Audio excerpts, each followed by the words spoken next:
Bwys ti ddewi, eitha fel hippie festival, fatha, enghraifft, ond na sort of jacuzzi, well, fel hot tub sort of thing, oedd yn, erbyn yn diwedd yn os yn hollol oer, just loads o fel middle-aged pobl yn noeth ar acid, oedd yn really weird. A wedyn oedd nhw tent yma, lle, oedd e fel, oedd a lot o fel rave tent, oedd lot o fel shit music, fel psy-trance, a stuff fel na.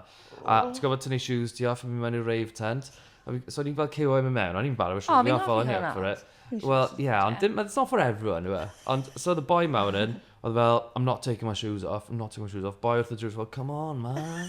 Everybody else got their shoes off, come on, get with the vibe.